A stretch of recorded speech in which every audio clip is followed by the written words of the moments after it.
కేరళలోని వయనాడ్ జిల్లాలో మంగళవారం తెల్లవారుజామున భారీ కొండ చర్యలు విరిగిపడి 7గురు మరణించారు. వయనాడ్ జిల్లాలో మెప్పాడి సమీపంలోని వివిధ ప్రాంతాలలో మంగళవారం తెల్లవారుజామున భారీ కొండ చర్యలు విరిగిపడ్డాయి. మట్టి దిబ్బల కింద వందలాది మంది చిక్కుకున్నట్లుగా సమాచారం. కేరళ రాష్ట్ర విపత్తు నిర్వహణ దళం, అగ్నిమాపక బృందం, జాతీయ విపత్తు స్పందన దళాలు ఘటనా స్థలానికి చేరుకున్నారు. భారీ వర్షాలు కురుస్తూ ఉండటంతో సహాయక చర్యలకు అంతరాయం కలుగుతోంది.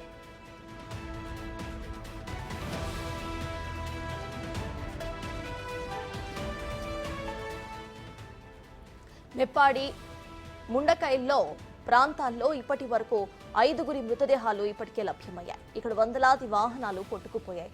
ఇక చురల్మల పట్టణంలో కొంత భాగం తుడిచిపెట్టుకుపోవడంతో ఆ సమాచారం అయితే మనకు అందుతోంది. అనేక ఇళ్లు ధ్వంసం అయ్యాయి. వెళ్లర్మల పాఠశాల పూర్తిగా నీట మునిగింది. మెప్పాడి, ముండకై ప్రాంతంలో ఇంత పెద్ద విపత్తును వయనాడ్ ఎన్నడూ కూడా చూడలేదని స్థానికులు తెలిపారు. ముండకైలో అర్ధరాత్రి 1 గంటకు, ఆ తర్వాత తెల్లవారుజామున 4 గంటలకు 2 సార్లు కొండ చర్యలు విరిగిపడినట్లుగా స్థానికులు వెల్లడించారు. 400కు పైగా కుటుంబాలకు ఈ ప్రభావం ఉన్నట్లుగా తెలిపారు. చాలా మంది ఆచూకీ ఇంకా తెలియరాలేదని కుటుంబ సభ్యులు ఆందోళన వ్యక్తం చేశారు.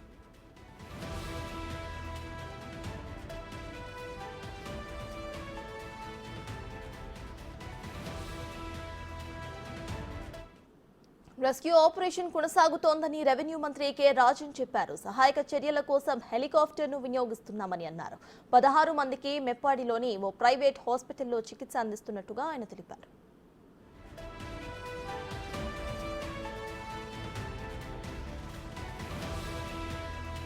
కేరళలోని వయనాడ్ జిల్లాలో మెప్పాడి సమీపంలోని వివిధ ప్రాంతాలలో భారీగా కొండ చర్యలు విరిగిపడిన ఘటనపై కాంగ్రెస్ అగ్రనేత రాహుల్ గాంధీ స్పందించారు. కొండ చర్యలు విరిగిపడిన వార్త విని ఆవేదనకు గురయ్యారని, మృతుల కుటుంబాలకు సంతాపం తెలియజేస్తున్నట్టుగా ట్వీట్ చేశారు.